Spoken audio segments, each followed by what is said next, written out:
Towards a Critique of the Democratic Form, a draft by B. York. This is what democracy looks like. Chanted throughout the recent occupations, this slogan could have been understood in two ways. The first, ironically, as protesters shouted amidst the pepper spray, concussion grenades, and general police brutality, i.e., this is what their democracy looks like. Alternatively, the slogan could have been understood as an affirmation of the collective action that emerged from the general assemblies, where every voice of the protest could be metaphorically heard, i.e., this is what our democracy looks like. Once again, democracy has been forcefully posited as a question.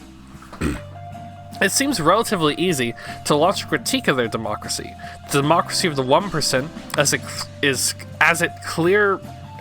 it is clear to any of the eyes to see that it is a democracy in the name only, with barely a trace of democratic content, where sovereignty rights are routinely abused, political participation is effectively denied, and a plutocratic elite increasingly rule with impunity. That is to say, it is no democracy at all, or so it would appear. But what appears to be the universal demand for real democracy, the democracy of the 99%, is in essence a demand for bringing the formal structure of democracy in line with its presumed true content. However, neither in the form nor the content of real democracy is in any way self-evident. The presupposition that drives both the reformist and radical vision of the democratic demand is that the form of democracy has a relative autonomy independent of the actual content. Democracy, in this view, is a super-historical ideal from which competing social relations can be inserted. The reformist demand is to fill the form with the content of a true majority, where every individual voice is equal, without the distorting influences of money and class, or the prejudices of race, gender, ethnicity, etc. With the assumption of autonomy of form, one can envisage a progressive move towards the real content of democracy, as laws are passed to limit influences not derived exclusively from the sovereignty of each individual. By way of the historical struggles to extend rights, the formal or ideal democracies posited by the democratic revolutions of the 18th century come progressively closer to expressing the actual social content of universal self-rule. A more radical critique of bourgeois, really existing democracy, asserts that class relationships in the capital sphere of production are so powerful and so entrenched in the mechanism of state power as to preclude a real democracy without the simultaneous destruction of those same class relations. That is, democracy is understood as operating within the strict limits of capitalist production relations and is subsumed by the military and economic power of the ruling class. Such a position, insofar as it posits a more radical critique, further suggests that the essential function of really existing democracy within capitalism is principally an ideological one: to pacify or mobilize the masses, to support the capitalist state itself, and to foster the illusion of self-rule. The objective content, which is to ensure the mass participation in their own subordination and exploitation. Real democratic demands can be met within limits, but such limits could never be exceeded without democratic rights being immediately annulled through the use of emergency powers, anti-sedition, or anti-terrorist laws. In other words, the limit of bourgeois democracy are strictly determined by the modes of production and balance of class forces. There will never be a referendum to end exploitation. That's a really important observation. What both these critiques have in common, the reformist and the radical, is to conceive the form of democracy as an autonomous, super-historical, empty vessel that, in one case, will eliminate all class content, and in the other, will change the class content according to the present balance of social forces. In the first case, with a gradual and progressive expansion of democratic rights without limits, and in the second, with a revolutionary rupture that will take the form of a democratic dictatorship of the proletariat. That is to say, that proletarian democracy is not part of a continuum with bourgeois democracy, but its total negation. However, the form of democracy, with appropriate modification, remains untouched. The democratic demand is in fact among the central points of convergence across the entire political spectrum within the movement itself. From the insurrectionary anarchist to right-leaning populist, each with their own ideology, the demand for real democracy is the lingua franca of the movement. This should give us pause when we demand for real democracy. This should give us pause when we consider that in addition to this strange and untenable unity, that the aggressive extension of democracy is also the poison tip of Western imperialism. From the nation-building Iraq to the NAFTA, President Clinton was himself the most ardent in insisting that free trade is the precondition for true freedom in a democratic society, and that democracy is a necessary condition of free trade. We have many ideal democracies, each filled with a different content. The libertarian democracy of absolute sovereign rights of the individual, the proletarian democracy of exclusive rights of the exploited, or the neoliberal democracy of buyers and sellers, etc.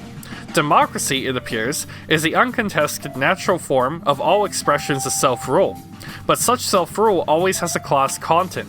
That is to say, that democracy is a subject that always has a predicate that delineates and excludes.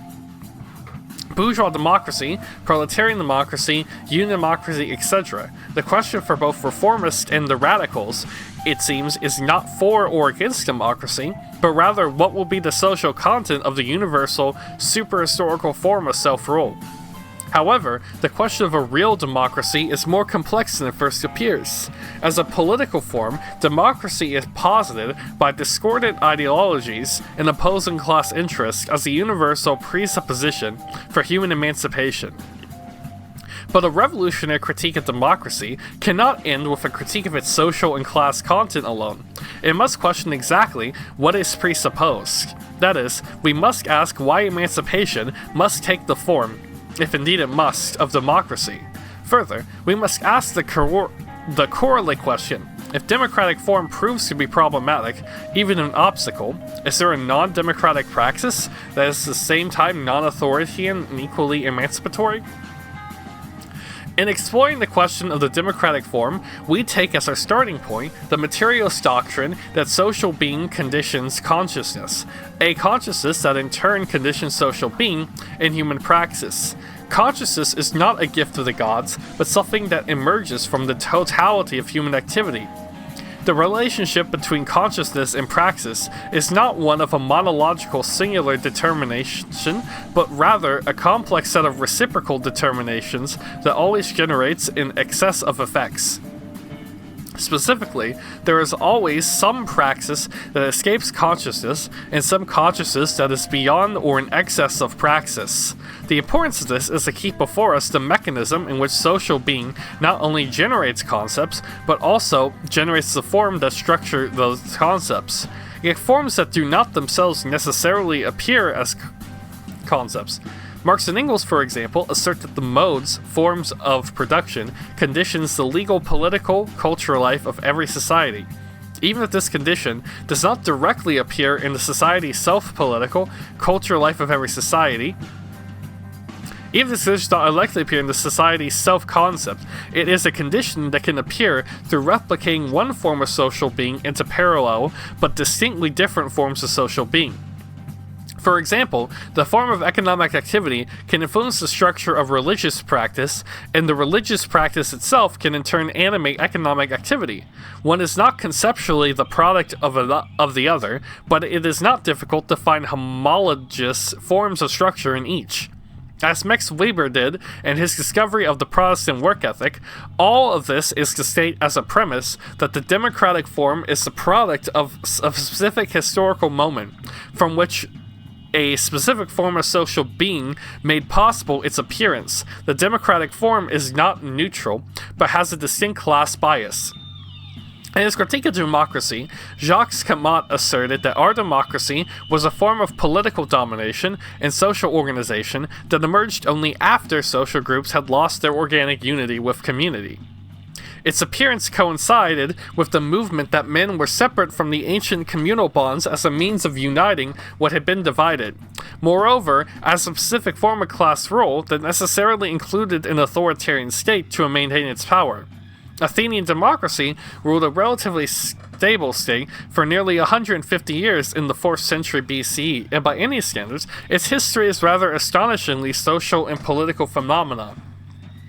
It is important to take a look at the Greek experience if we are not to fetishize democracy as a super-historical, naturalized form of self-rule, common to all social formations that seek to reinforce egalitarian communal bonds. That is, if we are to understand that democracy, like all expressions of culture, is a specific expression of a particular moment. Greeks, property, and silver coins. Etymologically, democracy combines the ancient Greek demos, commonly translated as people, with kratos, meaning force or power, and arche, meaning rule, leading, or being first. However, demos had a different meaning than commonly understood today. Demos originally referred to a region or subdivision of Attica, which was later to become the basis of citizenship to enable one to participate in democracy. In other words, democracy was founded on a particular form of inclusion, defined by what was excluded. Those outside the demos. Athenian democracy was the rule of a small percentage of the populace, never including more than 20% of the total, excluding 20%, excluding slaves, freed slaves, women, and foreign-born.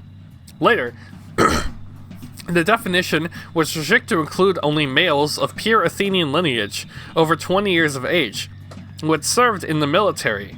Citizenship in ancient Athens was based on a very specific identity of blood geography and state surveillance.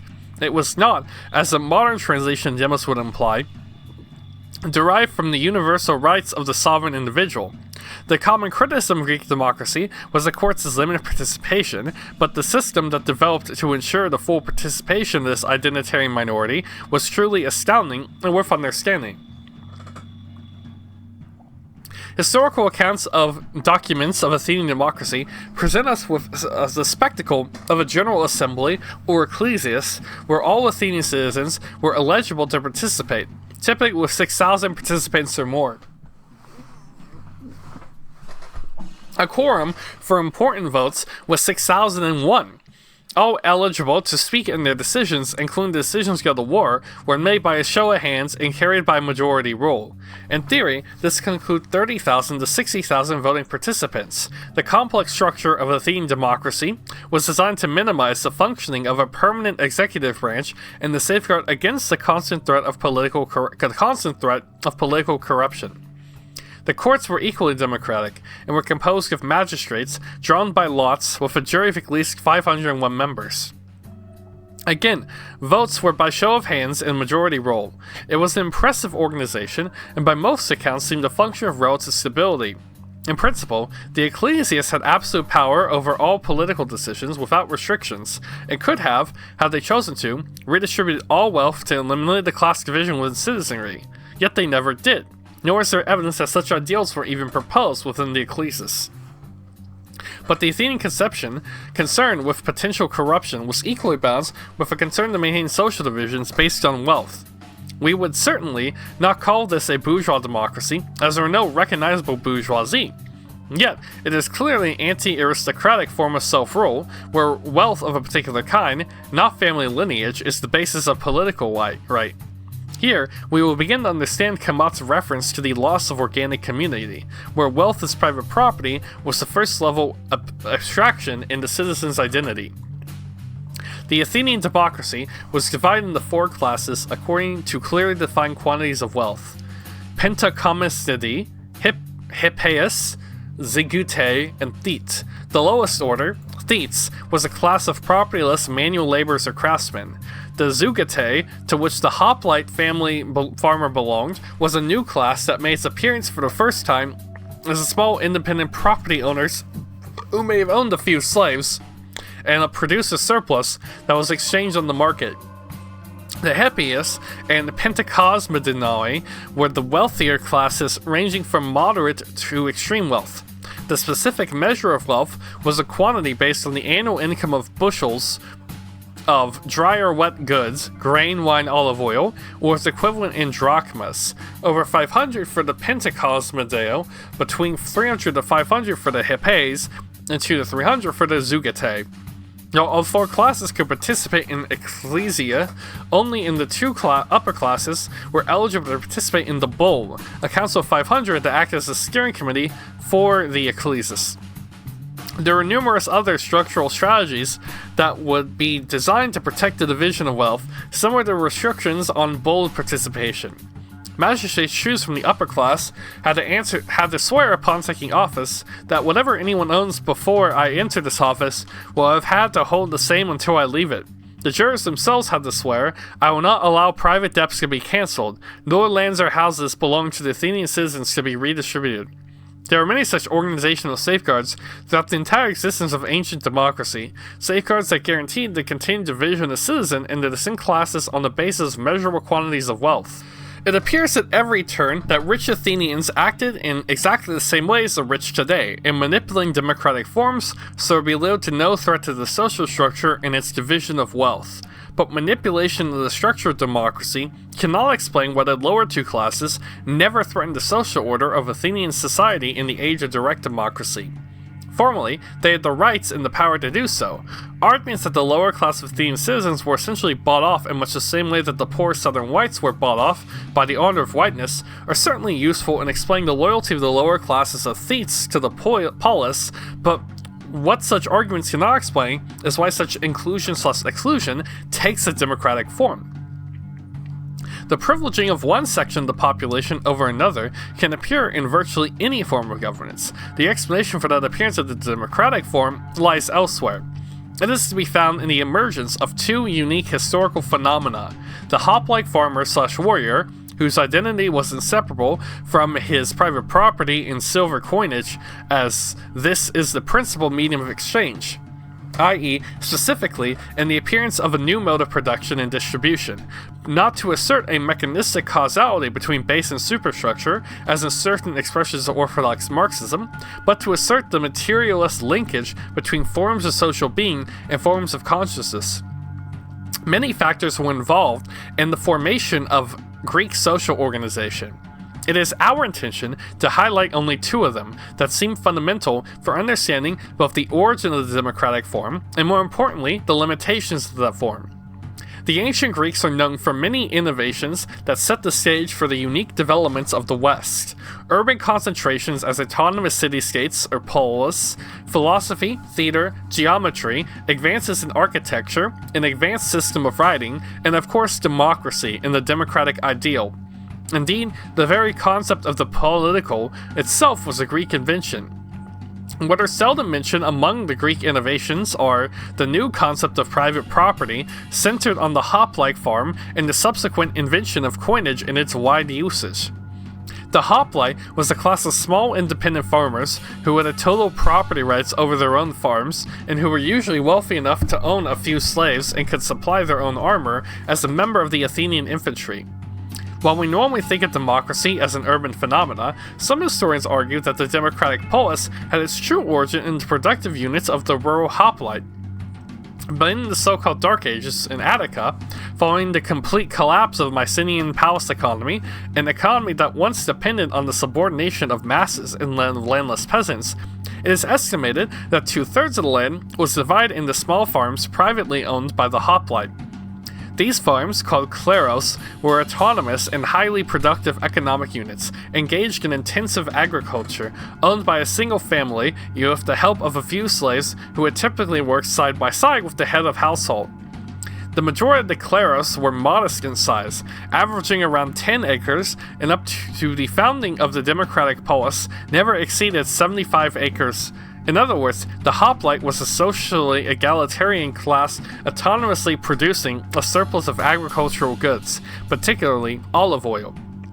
In a decentralized system that increasingly relied on fluid markets for exchange and accumulation, they jealously defended their kleros and were by nature anti-aristocratic and anti-monarchical, and always keen to avoid the accumulation of power by a non-agricultural class. The defense of their own social position was militarily expressed in the creation of the famous hoplite phalanx, that was to become the dreaded backbone of Greek infantry. Membership in the phalanx was reserved for hoplite farmers who were wealthy enough to provide their own armor. It is important to note that the phalanx excluded the lower-class Greek citizens of Thetes, who were only allowed ancient military support and who later became the oarsmen for the powerful Athenian navy. What begins to emerge in a very different vision of Greek culture from the common image of an urban class of slave owners who indulged in the world of pleasure, war, and philosophical speculation, entirely divorced from the world of work. The democratic polis did not emerge from the rational speculation of the perfect society, but grew out of the determination of the hoplite to defend this property or productive autonomy.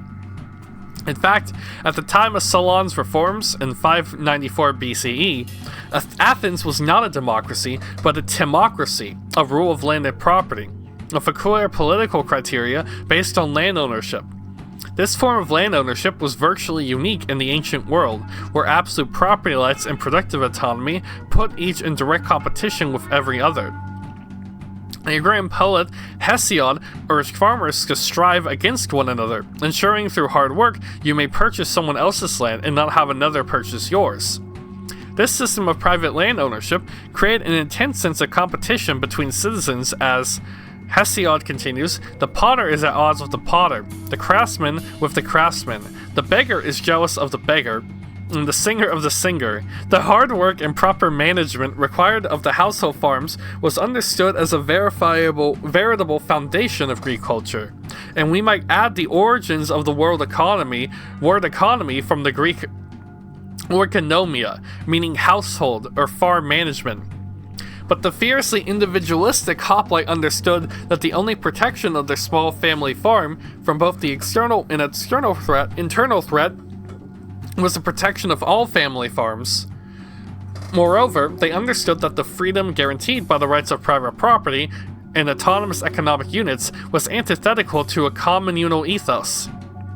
It was one of the essential needs to create an ethos capable of defending to death the private holding of each that the Athenian polis was formed along with it a whole separate sphere of human interaction called the political.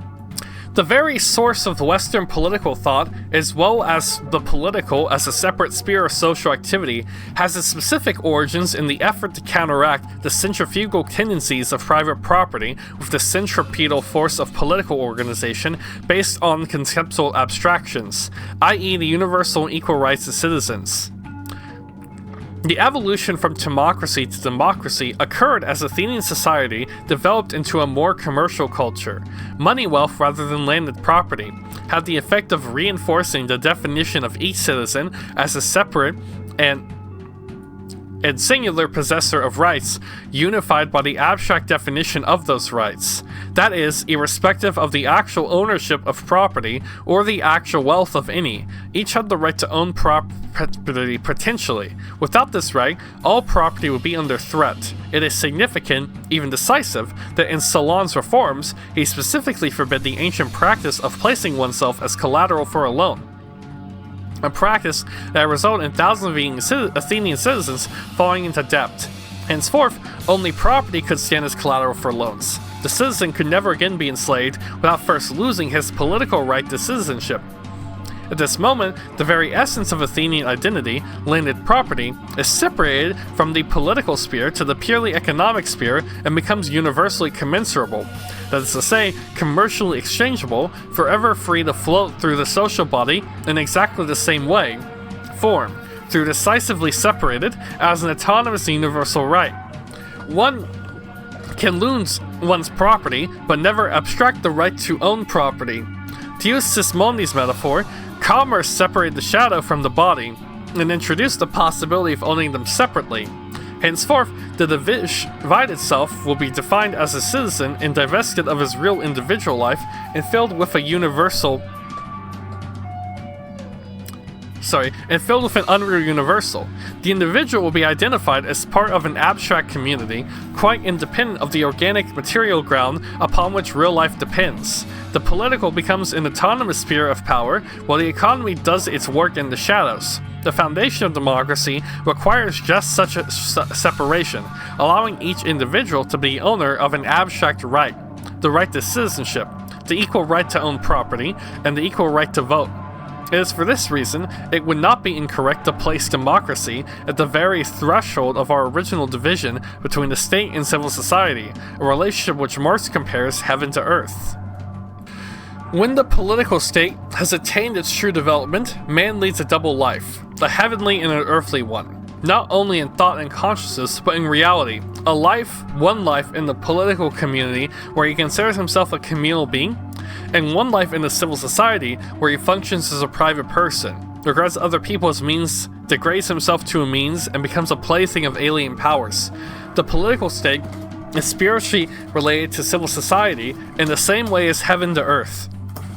In nearly 2,000 years, the bond between private property and universal right has never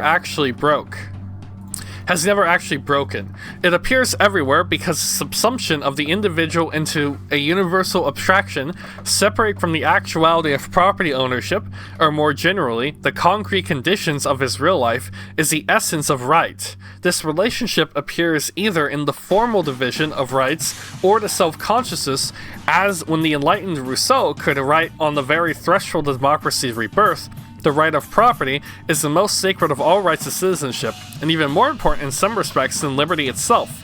The right to own property is a fundamental right that gives form to all rights, the right to own rights, and is the absolute prerequisite to all democracy. But the ownership of private property and the division between the state and civil society is but one part of a story of democracy's appearance in ancient Greece. The other was the widespread usage of silver coinage for commercial exchange. While ancient coinage was developed in several places in the world, only in Greece did it coincide with the absolute property rights, thus giving those essential rights the form of a real abstraction in everyday commodity exchange. The social bond formed by the circulation of silver coin was to become the ugly birthmark of Western civilization. The linkage of the circulation of coinage to the formation and stability of democracy is not a theoretical leap made by modern analysis. It was indeed recognized as such by the Athenians themselves. The drachm was the principal denomination of the Greek coin and literally means handful, in reference to a handful of gain to which it is originally equated. Preserved in the nomenclature is the evolution of political power in the Athenian polis, first based on land ownership, then the quantity of produce from the land, and finally from the wealth from any source expressed in drachm equivalent. This not only represents a move away from the organic expression of power, but the evolution of power increasingly expressed as a pure abstraction from land to grain to its symbolic equivalent in money. In the Greek polis, there was a commonly understood association with the word coinage, nomisma, and the concept of fair distribution between citizens and between citizens and the state. Nomisma, coinage, and nomos, law, indeed have the same roots. They were, in fact, linked between the growing circulation of silver coinage and the anti-aristocratic, anti-elitist tendency in Athens. To have an idea of just how close this association actually was, when we quote a passage in Demosthenes' speech against Timocrates, I want to narrate to you that also, which they say Solon once said when he was prosecuting someone who had proposed a bad law, for that he said to the jurors, when he had presented the rest of the prosecution, that the law exists for virtually all cities, if anyone debates the currency, that the penalty is death.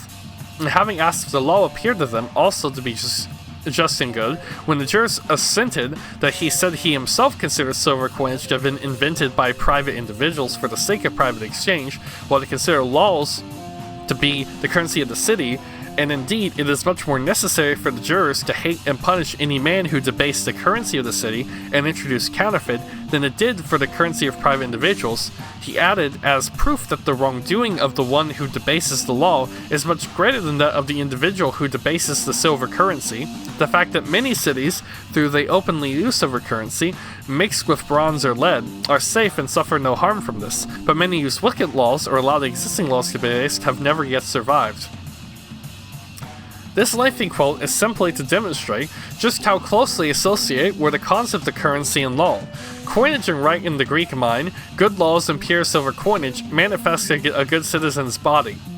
Silver coinage in many ways, though not exploited here, offered a model for life in the polis. Indeed, one historian suggests that pure silver coinage helped constitute the imaginary community of citizens who use it. Man himself could be distinctly defined by his relationship to silver. The Greek word for slave, for example, is argouatoi, meaning bought by silver.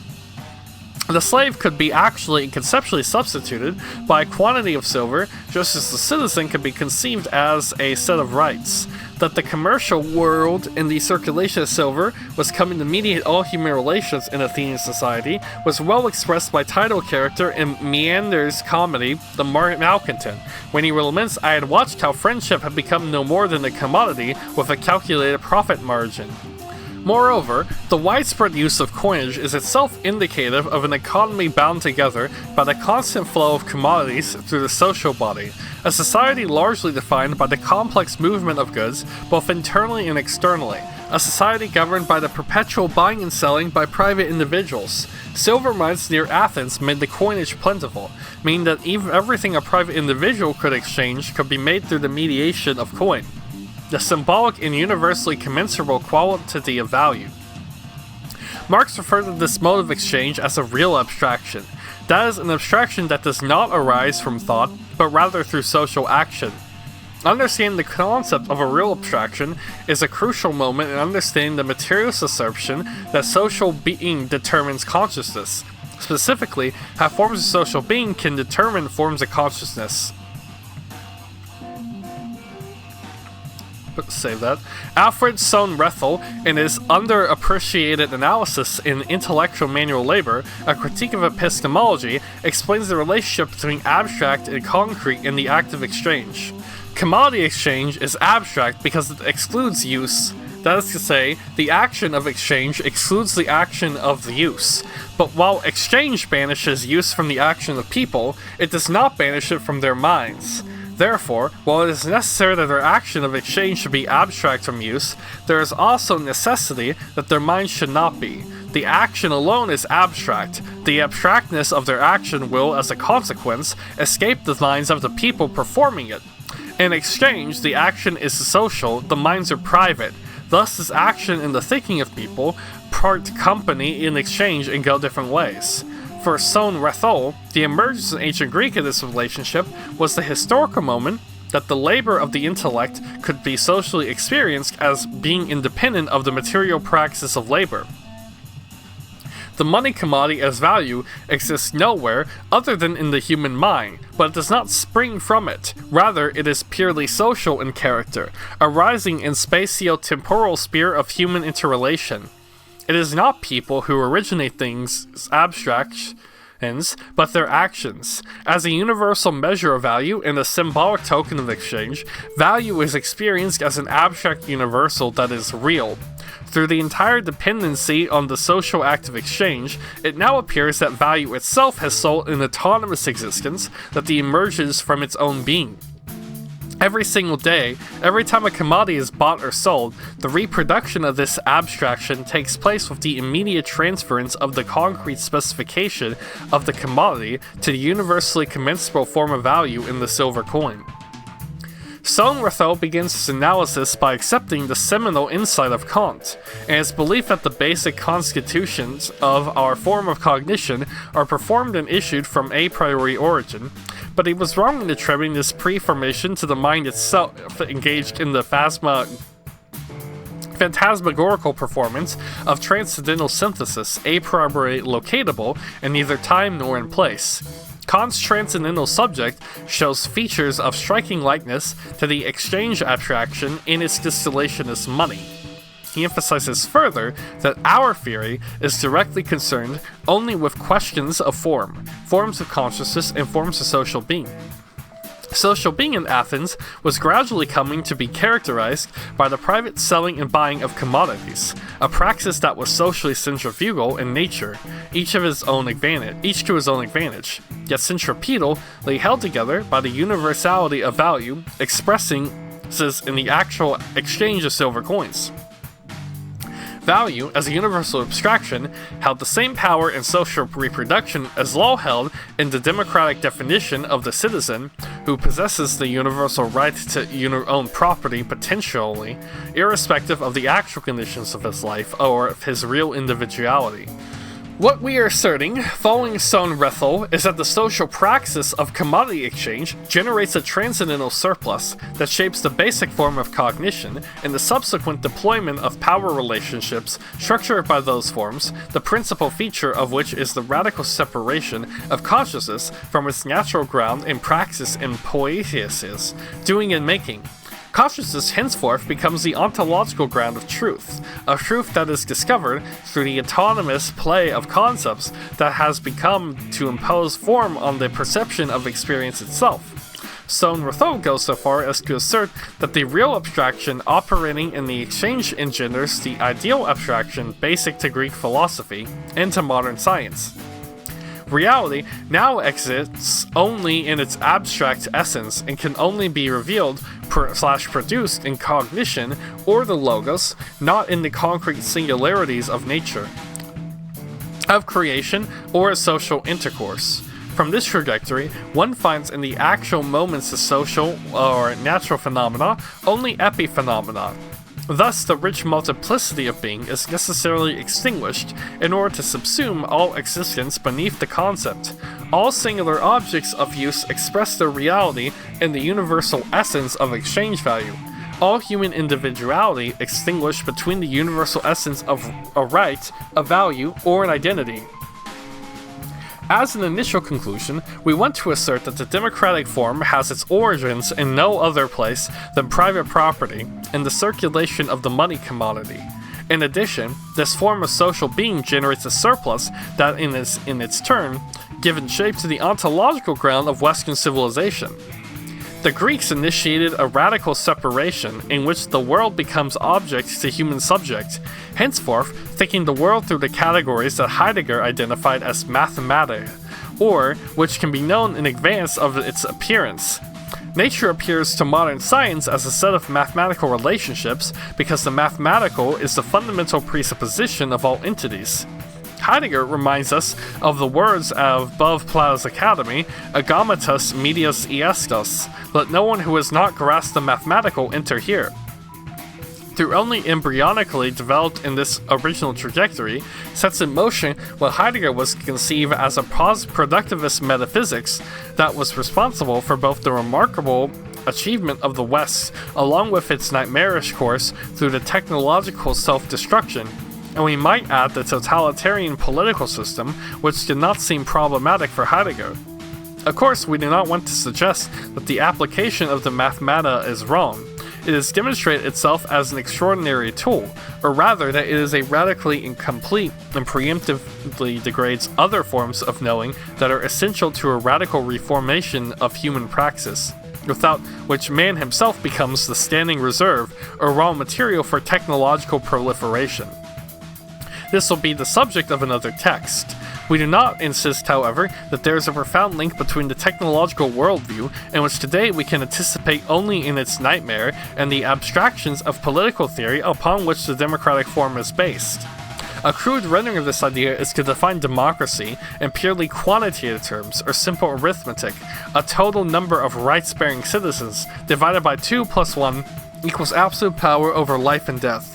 Where still is the necessity of reducing all the democratic decisions to single propositions that can only allow affirmation or negation, sometimes with disastrous consequences. Although ancient Greece democracy was the first and perhaps the best example of democracy ever practiced, it was nevertheless but limited, both in its actuality and in its theory. It never reached beyond the highly restricted minority, nor did it ever posit itself as a universal system of self-rule. That is to say, it never attained universality. Democracy had to wait another 2,000 years before it emerged in its abstract and universal form. We will argue that its universality is directly linked to the birth of capitalism, and in particular, the evolution of labor as wage labor.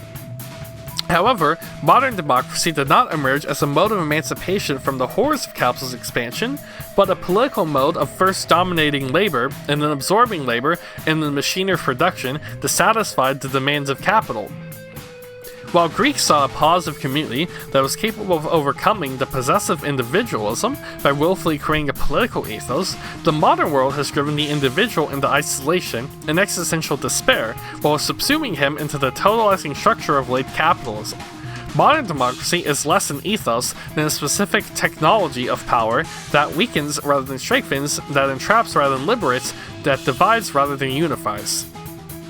This assertion will of course offend the professional teleologist who see in every popular revolt the seeds of a future democracy, but it's important, even essential, to distinguish those moments in which the oppressed masses posit democracy directly out of their own struggle from those moments that the democratic ideology imposes its logic onto communitarian struggles that may have nothing necessarily democratic about them. Here, we want to oppose communitarian to democratic. One seeks to establish or defend the organic bounds of community, and the other seeks political domination with the assistance of an ideology that has its roots in class division and ultimately in the capitalist value form itself. Capital, commodities, and labor. The rebirth of the democratic project 2,000 years after the fall of Athenian democracy was the result of a long, complex, and at times torturous project. The complex story will not be fully explored here. However, we want to assert the following. First, that the rebirth of democracy functionally served to liberate capital from feudal constraints, and later to subjectively integrate labor into capital's reproduction, and what Marx refers to as labor's real subsumption to capital. Secondly, that bourgeois representative democracy is not a lower form of democracy awaiting the higher form of workers' democracy, or real democracy, as many Marxist theoreticians would assert, but rather the political expression of the value form that reinforces the subjective transfer of value, in particular, the valorization of labor power direct itself. Thirdly, when the proletarian or popular struggles take democratic form as its mode and its political objective, it reinforces the division between abstract individual and a social being, or a man divested of his real individual life and filled with an unreal universality. And finally, we want to show that democracy is not a defense against various forms of totalitarianism, but is its very substrate, whether of a dictatorial personality or one structured by technological control. It is important to make a crucial distinction between the democratic subject as he appeared in Athens in the 5th century BCE and the emerging modern subject as he appeared at the end of the feudal period. The modern individual subject found its clearest formulations in the 17th century theoreticians' critical work, Grotius, Pufendorf, and Hobbes, culminating perhaps with John Locke. These thinkers were opposing divine rights theory with a resurrection and elaboration of natural rights theory. The Greek citizen's identity was inseparable from his being as a member of the polis. It was in the polis or the political community that the individual found meaning and definition. The very idea of a solitary life was unthinkable, even theoretically, for the Athenian citizen without the polis. Man would have no purpose and no identity beyond that of a barbarian. To be separate from the polis was a living death. In fact, the word idiot comes from the Greek word idiota, meaning one who does not participate in the polis. Contrary to this, the 17th century concept of the political subject is radically transformed and bears little resemblance to his Athenian ancestor. The new and emerging concept of the sovereign subject was based on a radical individualism, where man was understood as the possessor of a set of natural rights that were bequeathed by nature itself to each individual. The concern was to organize society in such a way as to not infringe upon these individual rights, but to protect them from unnatural, i.e. social interference. In other words, the starting point for Athenian was the integrity of the polis, which alone gave meaning to this individual.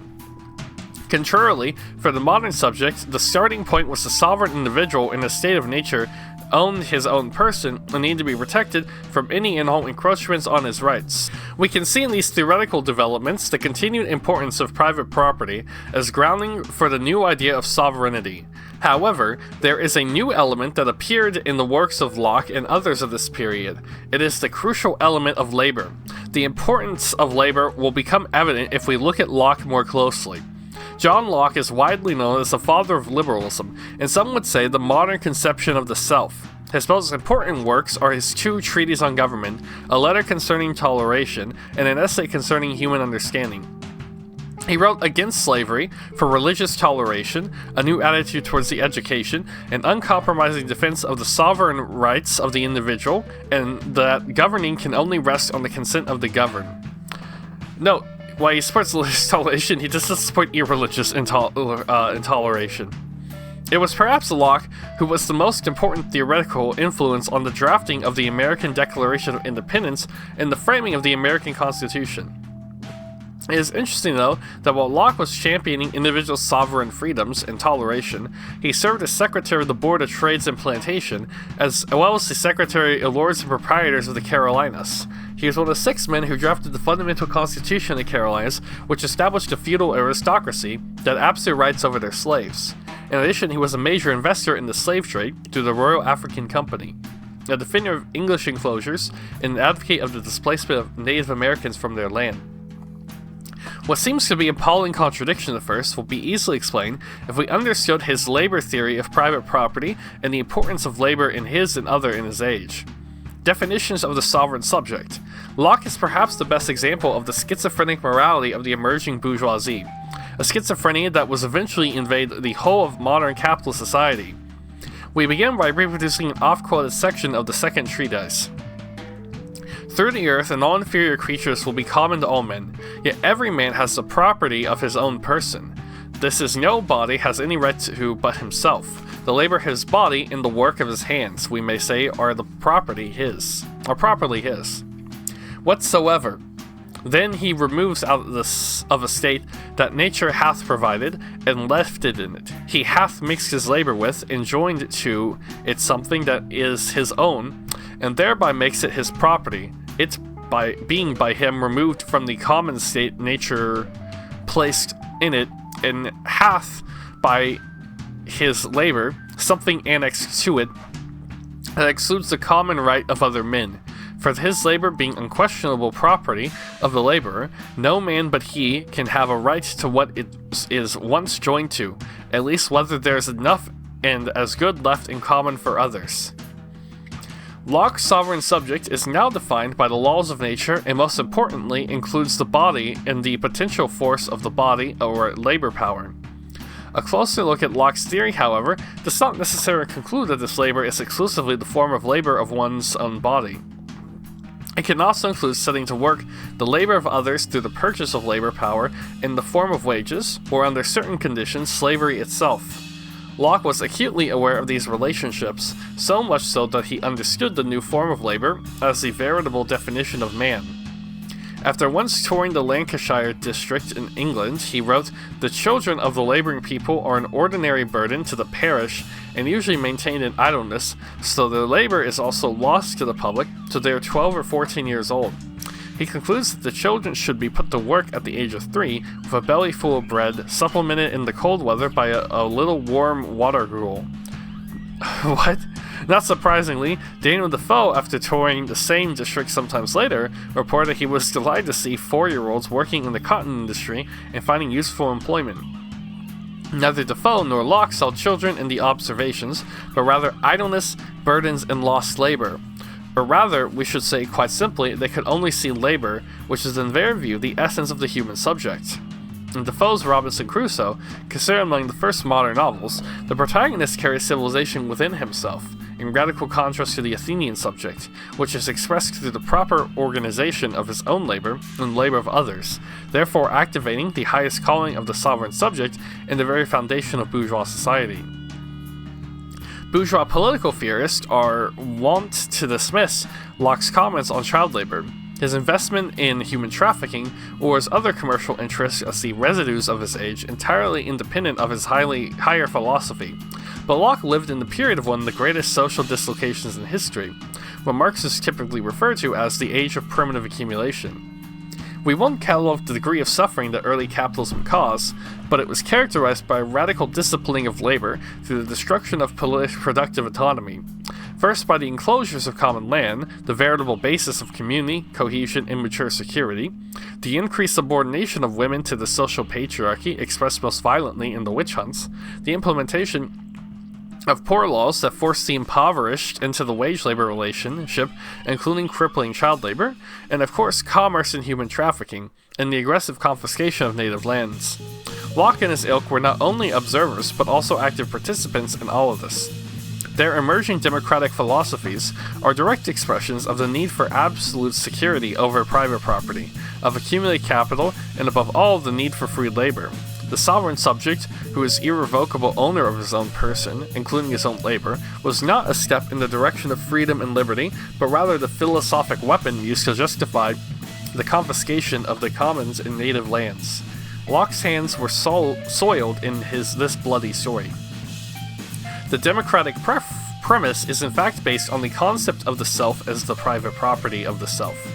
Even among the more radical and egalitarian age, this axiomatic idea was foundational to the promotion of a more just society. Richard Overton, English leveler and pamphleteer, wrote, "To every individual in nature is given an individual property by nature, not to be invaded or usurped by any. For everyone as he is himself, so he hath a self-property, else could not be himself."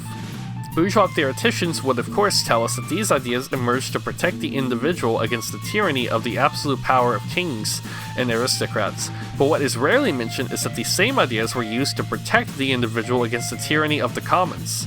Locke himself supported the enclosures and justified the confiscation of native lands in America by claiming even the poorest English farmer is better off than the native American due specifically to his rational deployment of labor, and of course it is the deployment of labor that is Locke's justification for private property. Private property, free labor, and democratic ideologies are inseparable as they emerge together to reinforce one another, even replicating the other's form. The free workers possess his own body and his own labor power, however he is unable to activate his sovereign body until he first alienates its power in return for a wage, much like the democratic subject who possesses a sovereign self and a sovereign right to which he must alienate in the form of a vote. In essence, a contract that subject agrees to abide by the majority decision in order to secure his body's continued sovereignty. The essential difference between the ideology of Athenian democracy and the post-feudal democratic ideology is, in a word, labor. It is in the new social relations formed by the expansion of abstract labor, eventually imposed on the whole society, that we can locate the structure of social being, which in turn replicates its form in the political ideology. And it is just such a definition that enables men to conceive as a universal subject in which all men, properly understood, are in private possession of their own potential power of labor. The bourgeois horizon is endless, homogeneous, and one-dimensional. The cry for the rights of man is little more than the universal command to buy and sell. Capital depends upon the free circulation of money, commodities, and labor in order to reproduce itself. Restriction based on privilege or in common ownership cannot exist in the extra-economic realm without threatening this free flow in the economic realm. The individual capitalist relates to his worker as a tyrant would to exploit him to the maximum. The worker's deepening impoverishment, his shame, and his insecurity are directly translated into profits. Success and triumph of the capitalist. But the same capitalist has a different relationship to all other workers. They are possessors of exchange value in the form of money, for which the capitalist must subordinate himself, woo their success, and fawn their favors. This is the foundation of the colossal schizophrenia and moral bankruptcy of the status quo. It is also the veritable basis of the rights of man. We can easily understand what is normally dismissed as bourgeois hypocrisy, donating to Amnesty International, for example, with profits from child labor in Bangladesh, followed by a dreamless sleep, is merely the bourgeois image of freedom. What we've tried to show up to this point is the intractable link between democratic ideology, private property, money, and wage labor. Gradually, man comes to be dominated by abstract universals through the dissolution of organic community bonds and the division of the self into a solitary concrete subject on the one hand, and the universal citizen, or owner of abstract rights as well as the owner of labor power that can be activated through the exchange on the other. These tendencies do not come fully formed. Capitalism begins the long process of radically reshaping social relationships in the 16th century, but against tremendous resistance from both above and below. Democracy and the subsumption of labor. In the struggle for capitalist domination, democratic ideology played, as it continues to play, a pivotal role in clearing the ground for commercial development and securing its own political power through the democratic form. However limited it may have been, in broad strokes, we would propose two phases for the development of modern democracy. The first phase was to secure the power of capital against feudal residues, rights, obligations, privileges, and commons. This corresponds to what Marx refers to as the formal domination of capital over labor, in which the labor process itself is unaltered by the capitalist social relations. In this phase, capitalist exploitation is characterized by the extraction of absolute surplus value, intensifying work, pushing wages down to subsistence levels, extending the working day, employing child labor, etc. In addition, the expansion of capitalism in this period is dependent upon the absorption of new labor from outside the capitalist circuit, incorporating craftsmen and peasants into the wage relationship. In this phase, we can place the English Civil War, the American and French revolutions, the Latin American revolutions, the unification of Germany, Italy, and Japan as the principal moments of democratic ascendance. The second phase would correspond to what Marx refers to as the real domination of capital over labor, or the real subsumption of labor, in which the actual labor process is transformed by the technical reorganization of workplace and the commensurate increase in productivity. This phase is characterized by the extraction of relative surplus value. The increase in productivity associated with relative surplus value essentially decreased the value of consumption goods for the proletariat, thus cheapening the cost of labor itself. Henceforth, wages became a variable or relative quantity in the reproduction and accumulation of capital. From this point forward, capitalism established a systemic link between the reproduction of the proletariat with the capital circulation and the reproduction of capital itself. With the real subsumption of labor, all elements of social life are eventually integrated into capitalism and given shape by the value form. This includes the political form of workers' representation, the integration into the credit system, the creation of a world market, the subordination of education, science and social welfare, as well as the colonization in the leisure time and psychic life of the proletariat through the relentless search for value. In this phase, roughly from the 1880s to the third decade of the 20th century, we see democracy as one of the principal tools to integrate the proletariat into the capitalist cycle of accumulation. Through the gradual and cautious expansion of the voting franchise, universal suffrage becomes a reality only in the immediate aftermath of the First World War or later. This represents not a victory for workers' rights, but the total integration of the working class into the state apparatus, and thus the closure of an alternative horizon for human emancipation outside of the democratic political framework. A framework that has its raison d'etre in the preservation of property and the free flow of commodity exchange. In the formal phase of capitalist domination, the era of the democratic revolution and the capture of political power by the bourgeoisie, the principal task of the constitutional state was to liberate the economy from the plethora of archaic encumbrances, and reconfigure the bonds that hold society together through individual rights and constitutional law. As Marx writes, the establishment of the political state and the dissolution of civil society into independent individuals whose relations with one another depends on law, just as the relation of men into the system of estates and guilds depends on privilege, is accomplished by one and the same act. However, what may appear to be a step in the direction of emancipation ushers in a new form of abstract domination, and a transition from the feudal to the new political state dominated by the system of exchange. The ties of personal dependence, of distinction of blood education, etc., are in fact exploded and ripped up, or as members of an estate, etc. In the money relation, in the development of the system of exchange, individuals seem independent. This is an independence which is at the bottom merely an illusion. It is more correctly called indifference, free to collide with one another, and to engage in exchange within this freedom. But there appears only for someone who abstracts from the condition of existence within these individuals entered into contact. The definedness of the individuals, which in the former case appears as a personal restriction of the individual by another, appears in the later case as it developed into the objective restriction of the individual by relations independent of him and sufficient unto themselves. These external relations are very far from being an abolition of relations of dependence. They are rather the dissolution of these relations into a general form. They are merely the elaboration and emergence of the general foundation of the relations of personal dependence. Here also, individuals come into connection with one another only in determined ways. These objective dependencies relations also appear in antithesis to those of personal dependency.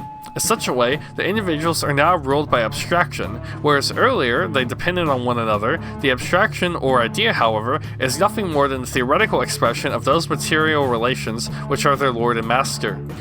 What is crucial about this lengthy excerpt from the Gundries is as follows. The rule of abstraction is nothing more than the ideological appearance of the real abstraction of free exchange between autonomous individuals, which Marx calls the actual conditions of existence. The essence of this abstraction is the separation or dissolution of civil society, where every individual meets every other as buyers and sellers under the form of generalized dependence from the collective political identity and political power itself. This separation is made possible by the generalization of capitalist market relations. Just as the money abstraction casts a shadow veil over the real conditions of production and the extractions of surplus value, the political abstraction of democratic rights of the individual subject casts its veil upon the real conditions of surplus value. The political abstraction of democratic rights of the individual subject casts its veil upon the real conditions of life in civil society. It is important that we see the general expression of the abstract emerges from the actual conditions of life, and not from the external and progressive movements towards ideal freedom. Nor is it the case that hard-won freedoms are perverted by the external rule of the bourgeois, but rather that the form of these freedoms are themselves a necessary condition of capital social relations. That is, they grow from inside the emerging form of class domination. This leads to Marx's summary that the real content of bourgeois freedom is therefore at the same time the most complete suspension of all individual freedom and the most complete subjugation of individuality. Bourgeois freedom has historically meant only one thing, the freedom of capital. It is important to note that throughout the period of primitive capital accumulation, the elaboration of classical political economy and classical economic theory developed hand in hand, if not the same writers, then within the same intellectual milieu. One of the principal features of both political and economic theory was the conviction that society was moving in a progressive direction towards higher and higher levels of enlightenment and material well-being. In the economic world, this was envisaged as a move from the country to the city, rural to urban, from handicraft to manufacture, from barter to commerce, and so on. The same evolutionary schema was imposed on the political theory as the transition from tyranny and slavery through aristocratic domination and serfdom, and finally to the rule of law and individual rights. Moreover, these two evolutionary schemes were irrevocably linked, i.e., rural small handicraft production was associated with the lower stage of political development and vice versa. It is not to deny that there are strong correlations that can be identified, but that the assertion of a necessary evolution in progressive directionality was an ideological weapon of the first order on the part of capital itself. Inevitably, such a weapon privileged the abstract concept of rights over the organic social anchoring of community, the real conditions of life. Therefore, when popular resistance to the revolutionary bourgeois ideology emerged, it was only the political ideology itself that was considered an evaluation of their reactionary nature, and not the actual lived experience of those who resisted. As an example of this kind of opposition that emerged in the period of formal domination, i.e. before the whole of social being is subsumed in the capital social relations, one could point to the virtual civil war in southern Italy after Italian unification, where opposition drew its sustenance from pre-capital social relations. Referred to as the Brigands' War, for over a decade, tens of thousands, even hundreds of thousands of peasant and villagers waged a tenacious struggle against the new constitutional state in the name of the old Bourbon monarchy. It was easier to dismiss this resistance as the reactionary residue of a less developed stage of culture and economy. The brigands themselves cared little for the abstract promise of freedom and rights now guaranteed by the constitutional state if it could not protect their lands. It meant only the destruction of a way of life, of their communities. They saw only an enemy that was armed with bayonets in the Piemontese tax code. The enlightened armies of the bourgeois state exterminated whole villages of peasants to ensure they could enjoy the freedom guaranteed by law. But classical political theory would assert that this was the reaction of a doomed class destined to be dragged into the modern world by the natural forces of necessity. But historically, peasants in a state of resistance will grab whatever ideology enables them to stand against the centralization of power and the forcible integration into a commercial and moneyed economy. Whether it is behind the banners of aversion or Bakunin, it is not the ideology alone that is important, but the reproduction of life itself.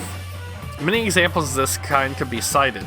It is a complex territory, and each case is unique, but the important lesson to take from these moments is the role that the rule of law in democratic form plays in flattening the resistance of people who place the real experience of life, with all its complexities, ahead of the abstract theories of social evolution, of mobilizing one segment of the exploited population against another, by creating political and even metaphysical identities. The teleological vision of political progress towards universal rights and democratic state reflects perfectly well the necessary evolution of the capitalist economy, whose very survival depends on continued progress in production and accumulation. The autonomy of ideology was forced upon all who resisted. Specifically, political identities were imposed on entire populations with disastrous consequences that eventually came to include the formation of totalitarian regimes and genocide. The resistance to the constitutional state has its origin in the refusal to divide life, to alienate oneself from the community, and indeed from nature itself. If we in fact distinguish the real basis for resistance from its ideological substitute, it leaves us with the question that Marx posed. But do not all revolts without exception break out from the isolation of men from the community? Does not every revolt necessarily presuppose this isolation? Would the revolution of 1789 have taken place without the isolation of French citizens from the community? Its name, in fact, was to end this isolation. But the community from which worker is isolated is of quite different nature from, and from quite different dimensions than the political community. This community from which his own labor separates him is life itself, physical and intellectual life, human morality, human activity, human enjoyment, the human community. Human life is the real community of men. Just as the isolation from this body is more complete, more painful, more to be feared, more contradictory than his isolation from the political community, so too is the removal of this isolation, and even a partial reaction, a revolt against the same. Our tasks are all the more infinite, as man is more infinite than the citizen and the human life than political life. However painful the industrial revolt may be, it conceals within itself the universal soul. Political revolt may never be so universal, but it hides a narrow-minded spirit under the most colossal form.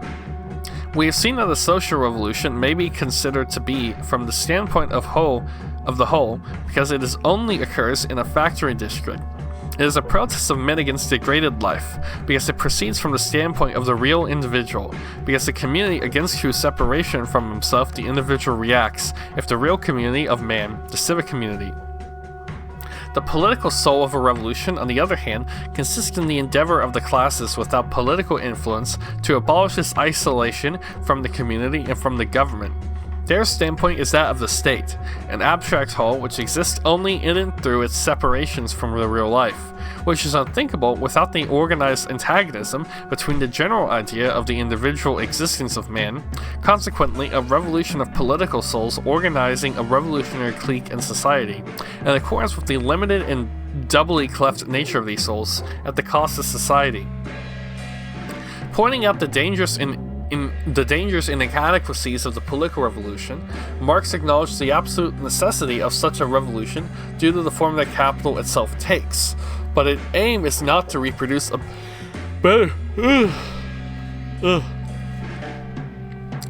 better political form, but to cast it off. Its goal is destruction of the form. Without revolution, socialism cannot be enforced. It requires this political act so far as it has the need of the process of destruction and dissolution. But where its organized activity begins, its proper aim, its soul emerges, there socialism casts away the political whole. Before capitalism fully subsumes labor in its system of reproduction, its struggle for domination takes on a primary political, military complexion. That is to say, its domination is exogenous, but gradually, it succeeds in political domination and henceforth seeks to dominate through absorption into the protective mechanism of the value form itself. This means on the economic level that the labor process is transformed through the destruction of all forms of autonomy, the total separation of work from nature, the complete subordination of labor to both the machine and the abstract time units. In the political sense, this subordination is expressed in the total sublimation of the concrete lived experience into abstract political categories. Political parties, unions, associations, demands for rights and recognition that can only be ensured by the state itself. This is not to say that the demand of workers were not specific and concrete to their actual conditions, but they do not exist as demands until they are transformed into the levels of abstraction that can be formulated within the democratic form. All of the political categories are categories that take on the complexion of law, which are exclusively guaranteed by the state. Since the moment of the bourgeoisie attained political dominance, varying from country to country, democratic ideology was one of the principal tools used to pull the working class into a position of containment. If we trace the gradual expansion of voting franchise in the constitutional states, we will see that the expansion of the franchise follows the course of capitalist expansion and the generalized subsumption of labor to capital. That is to say, the expanded democracy poses no danger for capital as long as the working class posits its principal struggle over the proportion of relative surplus value. Of course, the use of such a tool requires a degree of political artistry, but it was a tool that was understood quite well and early on. Speaking in 1831 at a parliamentary debate on extending suffrage, Prime Minister Charles Grey said, "The principle of my reform is to prevent a necessity of revolution. I am reforming to preserve, not to overthrow." The 1832 Reform Bill extended the franchise from 450,000 to 650,000 out of a population of 14 million. The story of progressive enfranchisement continued well into the 20th century until the integration of the working classes was so total as to pose virtually no obstacle to capital. Its principal function was to ensure the resistance was always posited in a political form that presupposed the preeminence of an enforcing and legally binding state apparatus. The chairman of the British Labour Party, J. McGurk, expressed the logic perfectly well in 1919 when he wrote in opposition to immediate industrial action. "We are either constitutionalists or we are not constitutionalists. If we are constitutionalists, if we believe in the efficacy of the political weapon, and we are, or why do we have a Labour Party, then it is both unwise and undemocratic because we fail to get a majority at the polls to turn around and demand that we should substitute industrial action."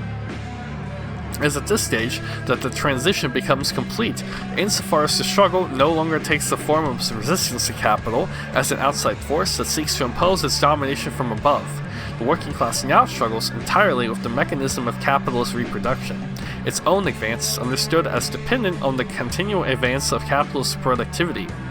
Its struggles are entirely subordinated to the struggle for the relative surplus value, and the principal form it takes is political action. In positing the democratic form in many of its manifestations, the working class posits the state itself, whose raison d'etre is the preservation of class domination by defining each individual as a legal subject endowed with political rights. The value form in law. Following Marx, we have tried to show that the division between the political subject and the civil subject is not a move towards human liberation, but one that ushers in a new form of domination through the atomization of the individual within civil society, well hidden beneath the homogeneity of political identity. The formation of the political subject is the alienation of identity into abstract categories that in fact replicate the value form of capitalist production. It was this recognition that was the basis of Soviet legal scholar Evgeny Pashkuny's groundbreaking analysis of the origin and form of law in his 1929 study, Law and Marxism, A General Theory. Pashkuny made two important assertions in his study. First, that the form of law was inextricably tied to the forms generated by commodity production, and that the legal subject is, at its core, conceived as the owner of commodities. Second, Pashkuny asserts that law itself, not merely its content but its form, is founded upon capital social relations, and therefore can be no intermediary stage of proletarian law between capitalism and communism. The legal subject will disappear when labor is no longer posited as an abstract equivalent. As long as social relations are founded on the legal subject, bourgeois social relations will continue to dominate. Pashkunis explains, just as in the commodity, the multiplicity of use values natural to a product appear simply as the shell of value, and the concrete types of human labor are dissolved into abstract human labor as the creator of value. So also, the concrete multiplicity of relations between man and objects manifests itself as the abstract will of the owner. All concrete peculiarities will distinguish one representative of the genus Homo sapiens from another dissolves into the abstraction of man in general, man as legal subject. If objects dominate man economically because as commodities, they embody a social relation which is not subordinate to man, the man rules over things legally because in his capacity as possessor and proprietor, he is simply the personification of the abstract, impersonal, legal subject and pure product of social relations. In Marx's words, in order that these objects may enter into relations with each other as commodities, their guardians must place themselves in relation to one another as persons who will reside in those objects and must behave in such a way that each does not appropriate the commodity of the other, and alienate his own except through an act to which both parties consent. The guardians must therefore recognize each other as owners of private property. For Pashkunas, the legal subject is the abstract owner of commodities raised to the heavens. The legal subject, as one who possesses universal equal rights and is the guardian of commodities, is the essential embodiment of the economic categories that enable the continual transformation and metamorphosis of value from one form to another. All existence must be subsumed beneath a universally equivalent form, both as value and as right, but as Marx pointed out in the Critique of the Gotha program, equal right is a right of equality. Equal right is a right of inequality in its content like every right. Right by its nature can only consist in the application of an equal standard insofar as they're brought under an equal point of view. They're taken from one definite side only. To avoid all these defects, right instead of being equal would have to be unequal. In other words, right, like value, succeeds in obliterating all sensuous reality and subordinating the subject to quantifiably equivalent relations. Real individuals in liberated social relationships, no longer subordinate to the law of value, cannot be made quantifiably commensurable through the dictates of value or political right. At this point, the reader may well concede that democracy practiced in the context of private property relations, of class division, wage labor, and money/commodity exchange is in fact the expression of the value form, i.e. capitalist domination. Moreover, that it is not in a stepping stone towards a true and universal democracy, but what of workers' democracy? Can there not be a democratic form that explicitly rejects all capitalist social relations to express the will of all? In order to answer this question, we will attempt to answer in the negative. We will need to look at the real historical examples of workers' democracy, the general social conditions that animate the democratic form, and the relationship between the democratic practice and the minimal objectives of human emancipation. There is a tendency to gloss over the meaning of democracy, as somehow inclusive of any and all collective social activity or decision-making processes. Such glossing is misleading as it fails to make clear the distinction between communitarian processes that have historically been found everywhere in an infinite variety of forms, from those processes that are purely modes of deploying power. All democracies, really existing democracies, do have qualities in common. In essence, all democracies are conceived as a specific mode of distributing power within a community. All democracies are designed as systems of self-governing, structured by group identities, of inclusion/exclusion. All democracies require a mode of enforcement, usually with relative autonomy, of the majority over the minority, and must be based on the equality of sovereign subjects, each member with a single vote. The critical point of this minimum character of democracy are the abilities to use coercion to enforce the compliance of the minority or of single individuals to the decisions of a quantified majority, and the right to determine the inclusion and exclusion of group subjects in the process. Without the right of coercion and without the right to determine inclusion/exclusion, we are no longer talking about democracy. Coercion requires a coercive apparatus that wields a degree of independence from the majority of decision makers. Otherwise, the democratic process would be harbinger of continual civil war. Moreover, such coercive autonomy would require a state apparatus to give legitimacy to the use of violence. A state apparatus legitimized and derived, as per Marx, from an abstract universal. That is, democracy as a political form presupposes the state. That's a very important line. Is this true only of bourgeois democracy, or is workers' democracy a different form? Form, ideology, and identity. With the founding of the European Social Democratic parties, the proletarian attempted to gain progressive reforms, fighting over the share of relative surplus value, with the aim of gradually taking over the state as the final step towards the triumph of socialism. Their principal tactic was the ballot, believing that the continual growth of the proletariat would ensure an eventual capture of the majority, to which the capitalist interests would be compelled to submit. Wilhelm Leibniz, leader of the German Social Democratic Party, hailed the destruction of the German peasantry, stating even every new smokestack hastens the victory of socialism. The success of the SPD was inseparable from the growth and success of capitalism itself. Its development and integration into the German state was to become the model for all subsequent mass parties in the industrialized countries, including the fascist and Nazi parties. These parties could claim ideological hegemony over their membership, could mobilize public demonstrations of the masses when necessary, had a party organization and machinery capable of enrolling members, collecting dues, ensuring ideological homogeneity, and of course developing a cadre of leaders and specialists who swam like fish in the waters of democratic politics, coordinate parliamentary and municipal representatives across the whole of Germany.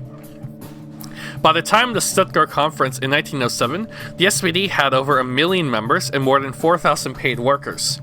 The French delegate attacked the SPD in this way.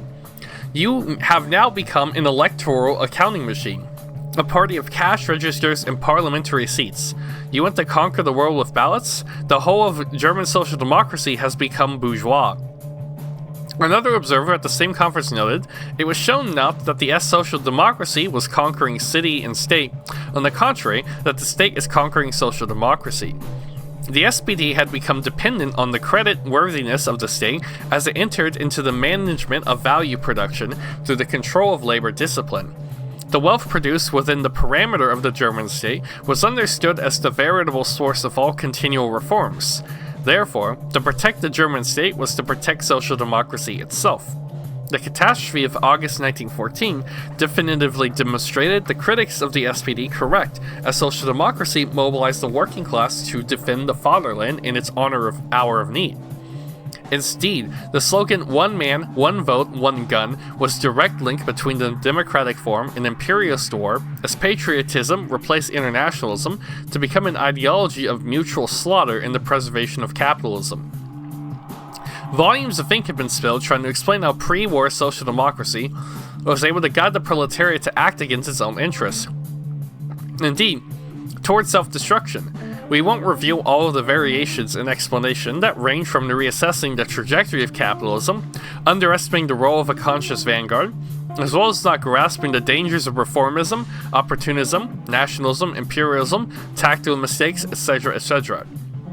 Rather, we will look at the role of the democratic form within the condition of the real subsumption of labor to capital plays in the subjectification of the working classes to bourgeois forms of individuation, or how the gilded cage of democracy encloses revolutionary aspirations to the impotence of a songbird. Late 19th century capitalism entered a phase of both extensive and intensive expansion to the spread of the reach of capital across the globe at the same time that it mobilized productive forces via science, technology, and greater concentration of subpopulation. New forms of labor organization and general homogenization of the social imaginary. Capitalism was not only producing an endless stream of commodities, but was for the first time beginning to produce subjectivities. That is, ideologies. Of course, all societies produce subjectivities and ideologies, as all societies produce use values. But what was new was that capitalism was now producing ideologies in much the same way as steel was produced, ideologies that increasingly resemble the abstraction of exchange value.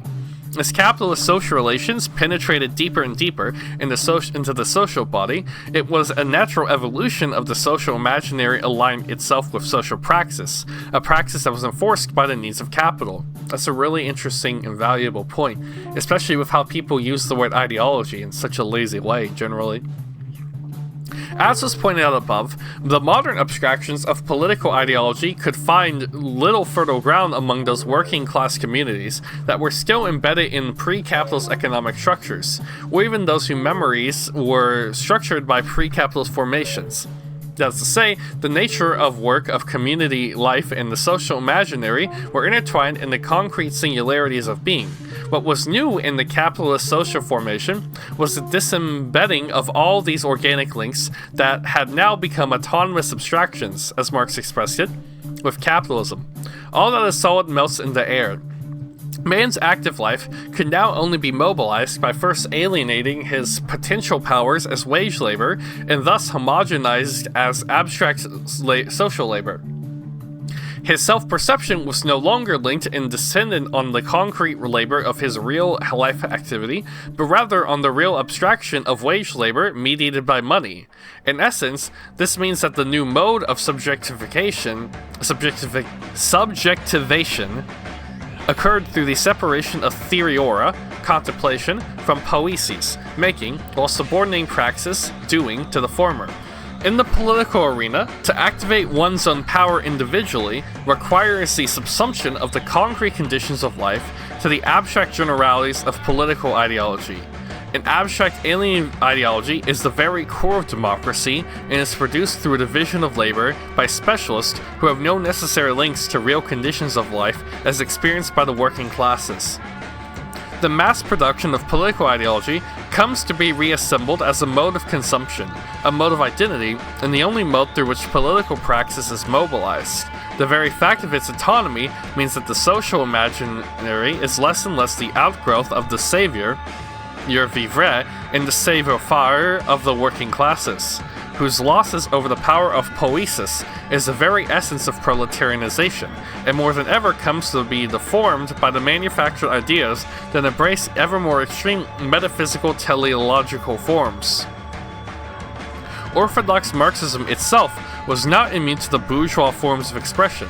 The anarchist Erich Mühsam, who understood that the form of ideological production on the part of the SPD was a replication of the formation of German capitalism itself, coined the term Bismarckism to describe a productivist/statist Marxism, or you could also call it Lassallism, I think would be accurate, whose function was the integration of a proletariat as a loyal opposition rather than a revolutionary challenger to capitalism. What gave these ideologies the power to mobilize the masses, to swing them widely left and right, to pacify them, or to incite them to take up arms, was a democratic form, a form that privileges the abstract universal over the concrete singular, the ideological over the poetic. I'm probably pronouncing that wrong this whole time. It looks P-O and then I-E-S-E-I-S. It's some Greek thing. In modern capitalism, life activity itself is born of an abstraction via wage labor and democracy.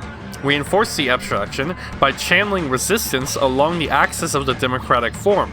In essence, this move compelled the working class to abdicate its actual power in favor of a class of intellectual specialists whose currency and eventual monopoly was the command over ideology.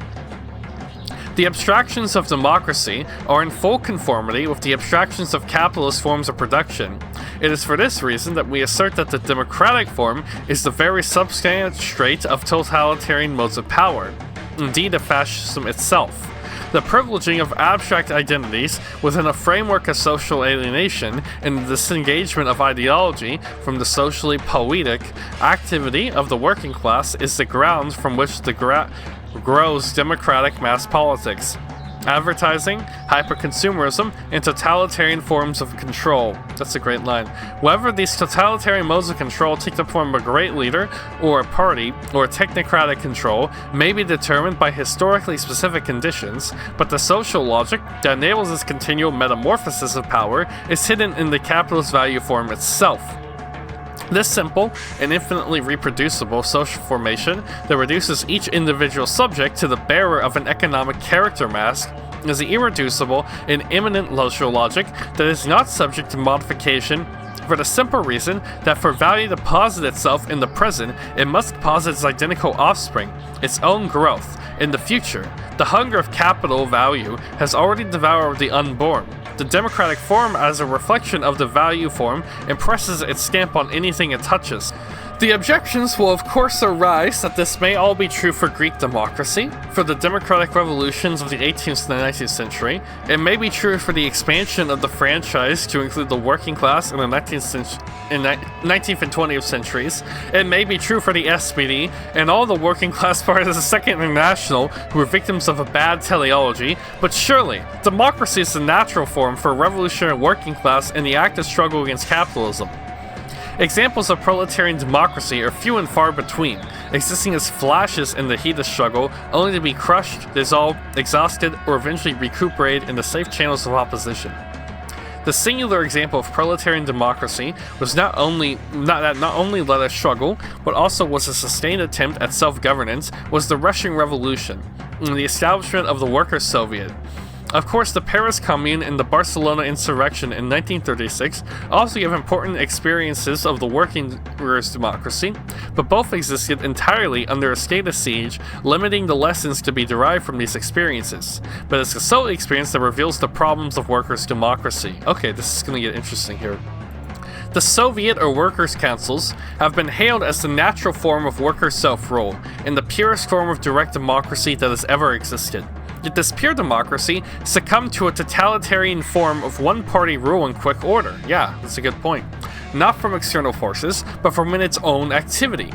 Maurice Brinton documents very well the ascendance of Bolshevik power within the Soviets and subsequent loss of workers' control. The Bolshevik vision of democracy and socialism was revealingly articulated by Lenin in his 1917 article, Can the Bolsheviks Retain State Power?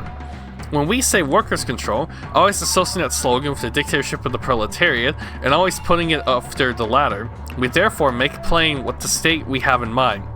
If it is a proletarian state we are referring to, i.e. that dictatorship of the proletariat, then workers' control can become a national, all-embracing, omnipresent, extremely precise, and extremely scrupulous accounting of the production and distribution of goods. Without big banks, socialism would be impossible of realization. The big banks are a stable apparatus we need for the realization of socialism, in which we shall take from the capitalism ready-made.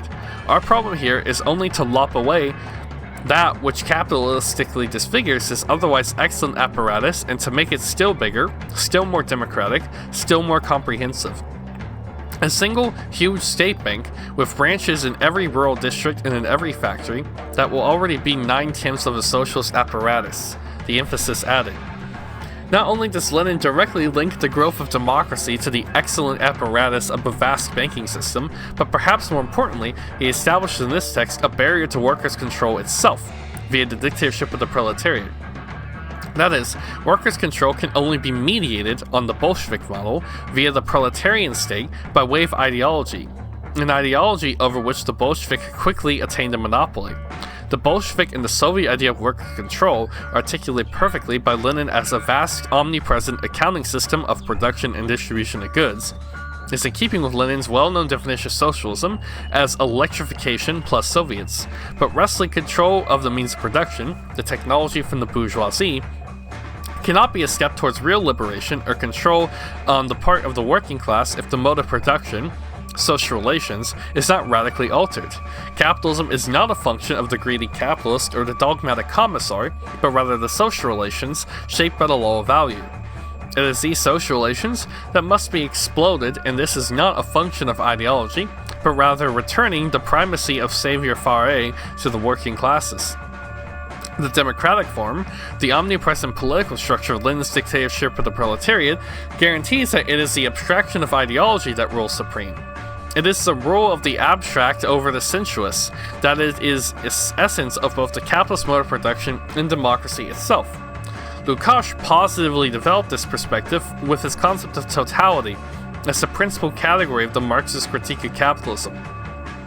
For Lukács, capitalism was a totality that could only be opposed by another totality that was embodied in the consciousness of the proletariat, not in its direct activity, but as expressed in its non-reified form of the party. One form of consciousness articulated by an intellectual class as a representatives of capital, according to Lukács, confronts another form of consciousness articulated by another intellectual class, who represent the historical interest of the proletariat.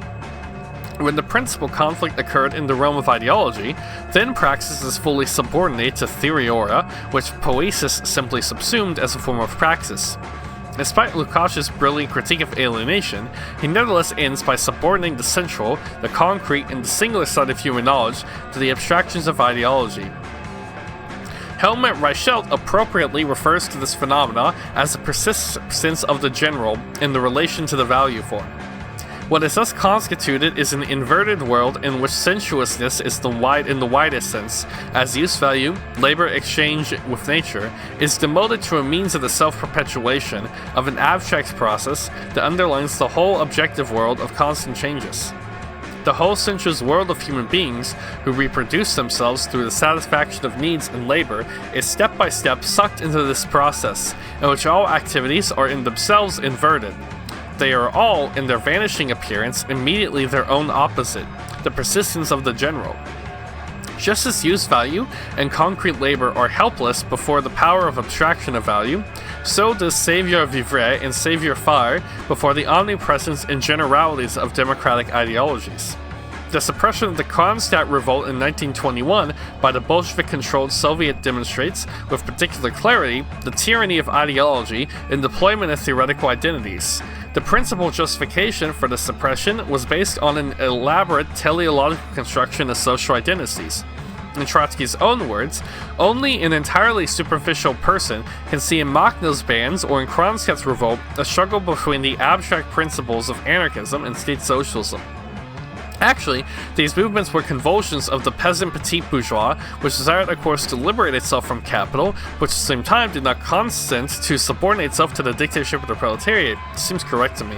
This petit bourgeois did not know concretely what it wants, and by virtue of his position, cannot know.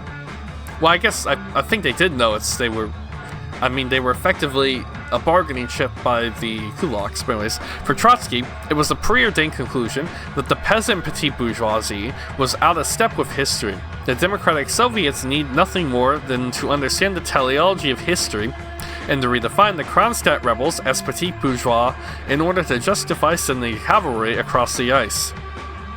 Two of the criteria of the democratic form are in full view: the right to determine inclusions/exclusion and the power of coercion. If these rebels are no longer proletarians, but now peasant petit bourgeoisie, then it is not only possible, but also necessary to exclude them from the proletarian state, i.e. exclusion from the Soviets. The working classes formerly had the right of instant recall of Soviet delegates, and the delegates were not paid more than the average worker at the time, due to the most important conditions claimed as a safeguard to protect real workers' democracy within the councils. Yet, they were easily swayed to suppress Kronstadt. In fact, the democratic form is not to be understood merely by its formal organizational arrangements, like pay scales or rights of recall. It is rather the relationship between the concrete individual and the individual as an abstract category. That is, the power of the individual can only be activated through the mediation of ideology, Theōria, in a democratic structure by the very fact that participatory identity itself is structured abstractly in the same way that concrete labor is activated via the abstraction of value. Even revolutionary workers' democracy will never be capable of breaking the hold of the abstract without simultaneously dismantling social relations structured by the value form. Provisional Conclusion. In this text, we have tried to demonstrate the historically determined nature of democracy as a form of governance among the ancients, as a form of the state among the moderns, and as a form of society today. That is, we have tried to denaturalize democracy and once again subject it to a rigorous historical and analytical critique.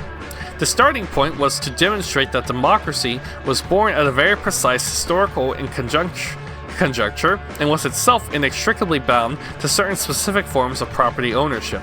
Initially, the content of democracy was to guarantee the protection of private property by guaranteeing the sovereignty of the autonomous productive units, farms.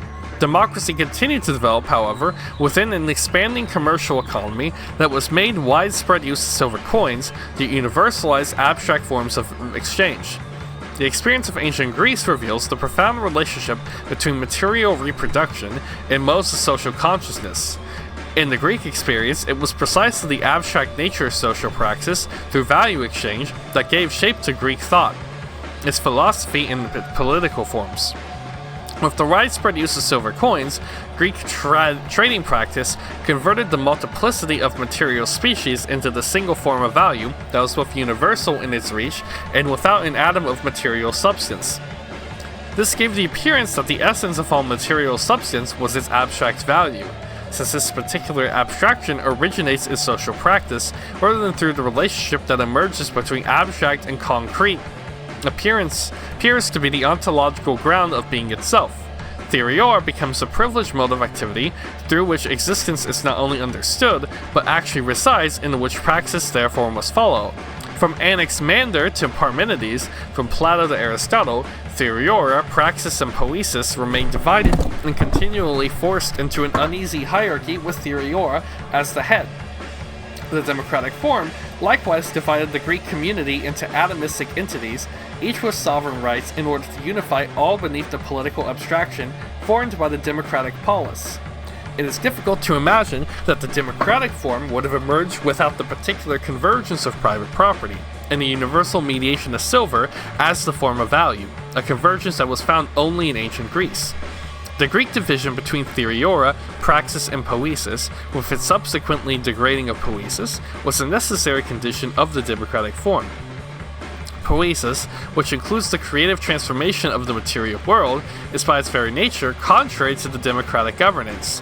Poïesis and savoir-faire require an intimate knowledge of the materials of the world, a knowledge best exemplified by the hand of the craftsman, the eye of the artist, and the ear of the composer. That is to say, a form of knowledge that in its very practice resists abstraction and ideology.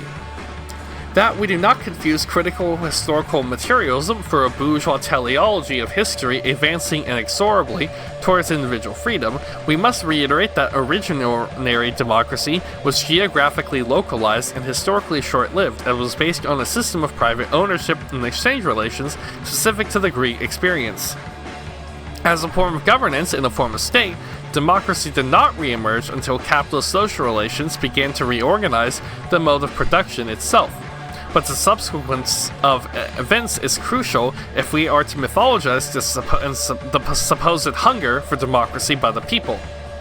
We must remember that capitalism began with the destruction of the common, most importantly via enclosures, removing the material basis for the community cohesion. That is, capitalism forcibly, aggressively, and violently destroyed traditional communities by destroying all vestiges of productive autonomy. Only when the worker is deprived of his savoir-faire and his savoir-vivre can he safely become an autonomous democratic subject. He has become subordinate to an abstract mode of domination via wage labor, cut off from any creative role in the evolution of poiesis or social production. Only then, when the worker is alienated from his autonomous and communitarian life, only then, when the worker's specific conditions of exploitation become generalized forms of social intercourse, does democracy become a universal demand. But this universal demand, far from being the expression of the teleology of freedom or a non-reified class consciousness, is a direct expression of total alienation, not its negation, and can only be adequately explained through an analysis of the value form. Objectively, capitalism has created a vast system of highly socialized labor, where each unit of labor depends on an interlocking division and specialization, yet subjectively, labor is perceived as autonomous and free, and it's precisely this perception that holds the system together through which value is produced. Democracy is its mirror image insofar as the subjective perception of autonomy is a condition for the homogenization of political culture and the social deployment of power. As Werner Bonefeld, my favorite guy, succinctly states, disunity in the form of unity entails coercion as the conditions of unity, a coercive and coerced unity. The bourgeois relations of abstract equality render differences commensurable in the form of abstract identity, where everything is indifferent to its social content as mere variations of exchange relations.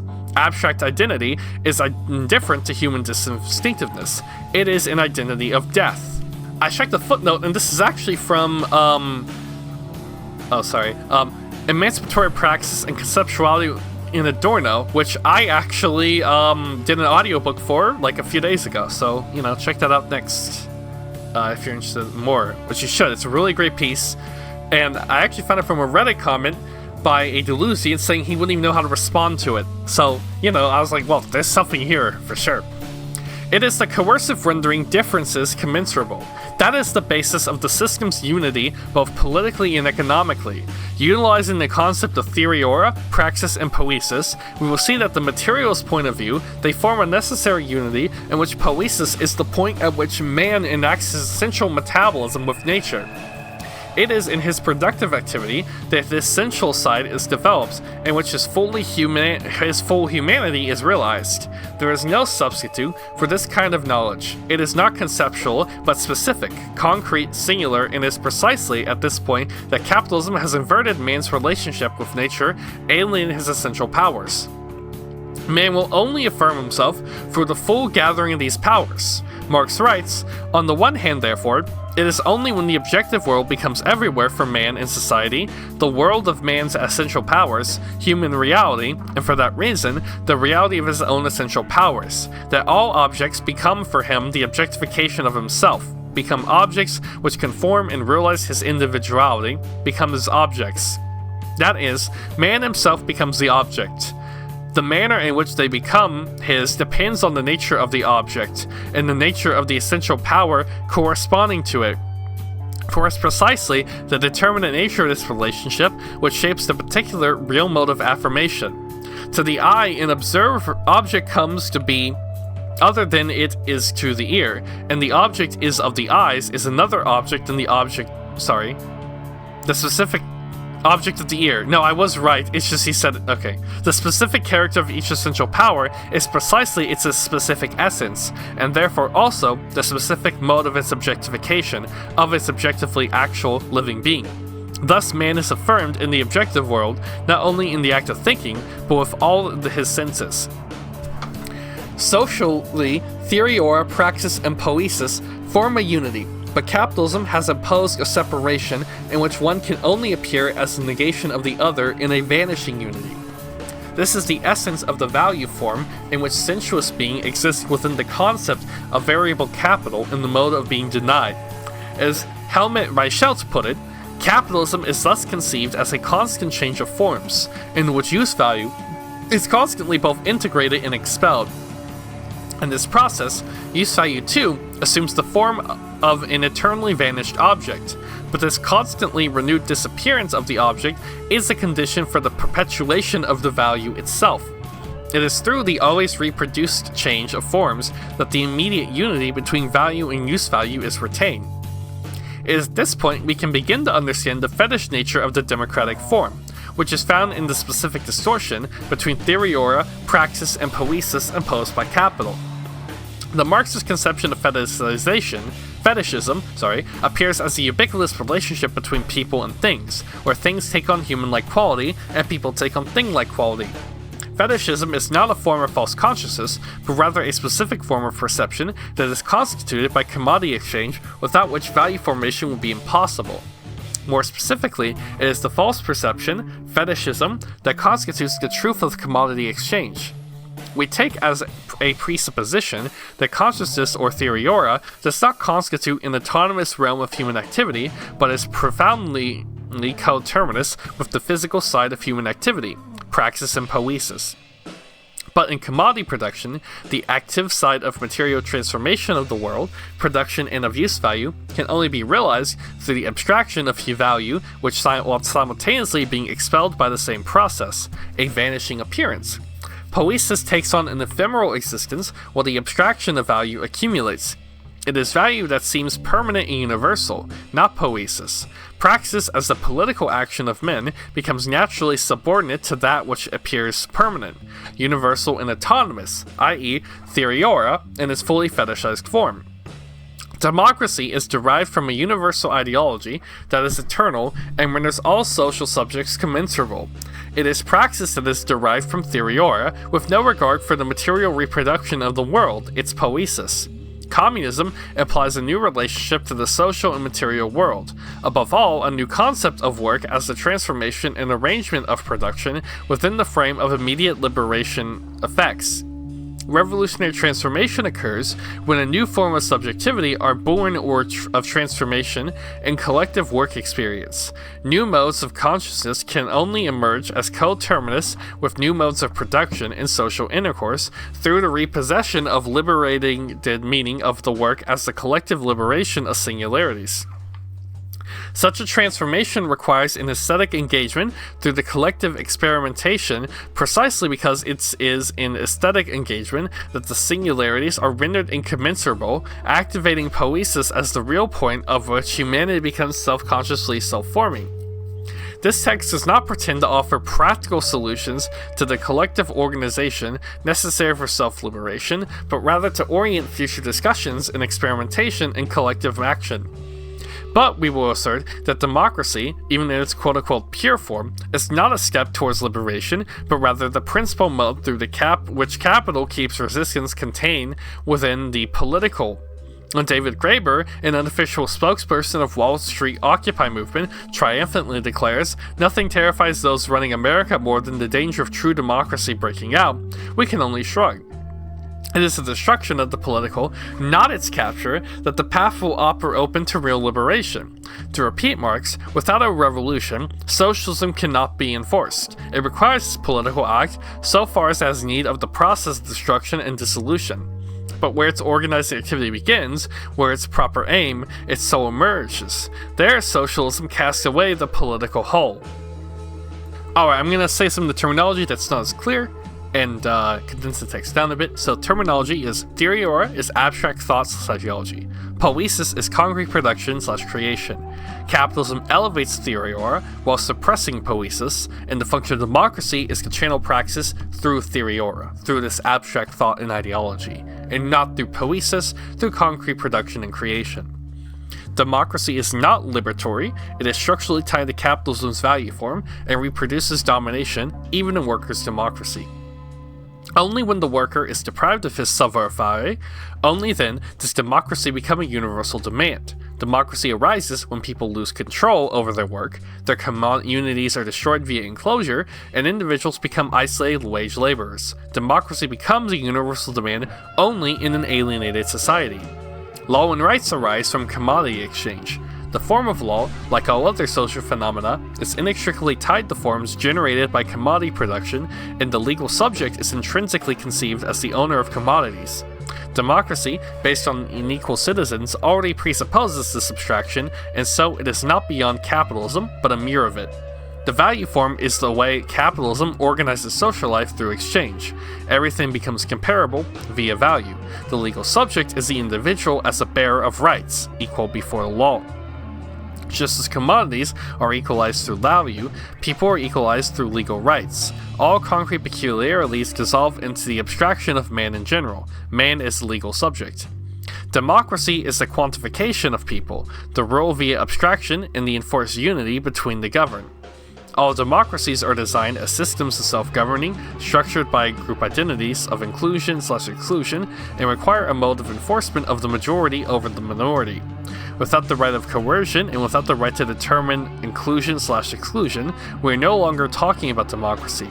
Such a coercive autonomy would require a state apparatus to give legitimacy to the use of violence, a state apparatus legitimized and derived, as per Marx, from an abstract universal. One person is one vote, like how one unit of commodities is one value. Disunity in the form of unity entails coercion. Abstract identity is indifferent to human distinctiveness. It is an identity of death. Democracy creates unity by flattening differences and making everyone equal. Unity is imposed. It is not an organic equality. An equality is the erasure of real differences. The dictatorship of the proletariat cannot take a democratic form without reproducing capitalism. Democracy is based on abstraction. Abstraction comes from the value form, and the value form is capitalism. Even revolutionary workers' democracy will never be capable of breaking the hold of the abstract without simultaneously dismantling social relations structured by the value form. Democracy operates through abstract equality, votes, rights, etc. Communism requires concrete human relations, non-commensurable, non-quantifiable. Thus, a democratic dictatorship of the proletariat would still operate through value-like abstraction, and therefore it will reproduce domination. Lenin's position is that workers' control can become an extremely precise accounting of the production and distribution of goods, and that a single huge state bank that will already be 9/10 of a socialist apparatus. So socialism is a centralized accounting plus planning structure built on existing capitalist infrastructure, such as banks and administration in Lenin's view. But workers' control can only be mediated via the proletarian state by way of ideology. The democratic form guarantees that it is the abstraction of ideology that rules supreme. Workers do not directly control production at all. Control is mediated through the state, planning, and ideology. As a result of this, power shifts to administrators plus theorists, Theōria, not the workers' actual activity, Poïesis. Kronstadt is an example of this. It shows that the right to determine exclusion/exclusion and the power of coercion showcases democracy's logic, which entails defining who counts, excluding others, and using force to maintain this. Democracy is not a step towards liberation, but rather the principal mode through which capital keeps resistance contained within the political, and it is ultimately the destruction of the political, not its capture, that opens the path to human emancipation.